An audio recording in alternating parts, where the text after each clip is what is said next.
Hello guys, welcome back to my channel. இன்றைக்கி ஒரு சூப்பரான கீ ரைஸ் எப்படி பண்ணுறதா நம்ம பார்க்க போகிறோம். Ghee rice with chicken gravy இல்லைனா key rice with mutton gravy சூப்பரான காம்பினேஷன் தான். இதுக்கு தேவையான இன்க்ரீடியன்ட்ஸ் நம்ம இப்போ பார்க்கலாம்.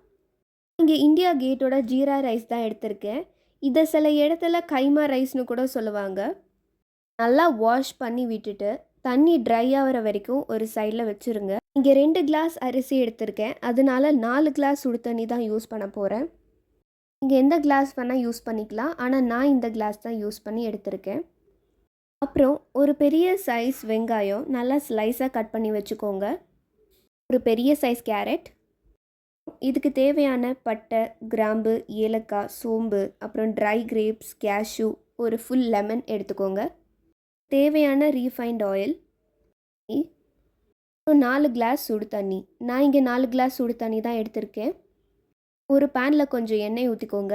எண்ணெய் சூடானதும் கட் பண்ணி வச்ச வெங்காயத்தை அதில் சேர்த்துக்கோங்க.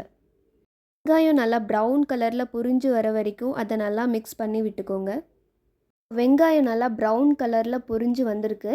இதை நான் வேறு ஒரு பிளேட்டில் மாற்ற போகிறேன்.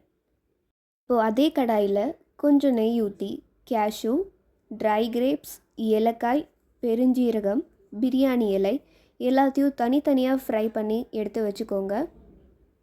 எல்லாத்தையும் குக்கர்லேயே ஃப்ரை பண்ணி வச்சுக்கலாம், ஆனால் நான் இங்கே 2 பாத்திரத்தில் ஃப்ரை பண்ணுறேன். குக்கரில் கூட பண்ணலாம். எல்லாத்தையும் ஃப்ரை பண்ணி எடுத்து வச்சுக்கோங்க.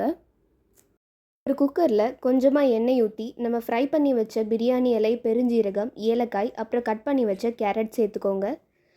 சூடான தண்ணி, தேவையான அளவுக்கு உப்பு போட்டு நல்லா லெமனை பிழிஞ்சு விட்டு மிக்ஸ் பண்ணி விட்டுக்கோங்க. கேஸை லோ ஃப்ளேமில் வச்சுட்டு ஒரு 15 மினிட்ஸ் மூடி வச்சுக்கோங்க. கொஞ்சம் மிக்ஸ் பண்ணி விட்டுக்கோங்க, ஏன்னா அடி பிடிக்கும். 15 மினிட்ஸ்க்கு அப்புறம் நீங்கள் திறந்து பார்த்தா வாவ், ஃப்ரை பண்ணி வச்ச ஆனியனை மேலே நல்லா தூவி விட்டுக்கோங்க. ட்ரை கிரேப்ஸ், கொத்தமல்லி இலை சேர்த்துக்கோங்க. 30 மினிட்ஸ் மூடி வச்சுருங்க. அப்புறம் ஆறுனதுக்கப்புறம் அதை நல்லா மிக்ஸ் பண்ணி விட்டுருங்க. அவ்வளோதான், உங்களோட சூப்பரான கீ ரைஸ் இங்கே ரெடி ஆகிடுச்சு. Rice with chicken, ghee rice with mutton, இல்லைனா கீ ரைஸ் வித் பீஃப் கூட நல்லாயிருக்கும். ட்ரை பண்ணி பாருங்கள்.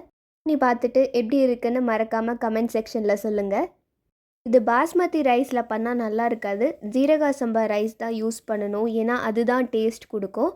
ரொம்ப ஈஸியாக பண்ணி முடிச்சிடலாம் இந்த ரெசிபியை. மறக்காமல் ட்ரை பண்ணி பாருங்கள். வீடியோ பிடிச்சிருந்தால் லைக் பண்ணுங்கள், ஷேர் பண்ணுங்கள், சப்ஸ்கிரைப் பண்ணுங்கள். See you in the next video. Bye bye.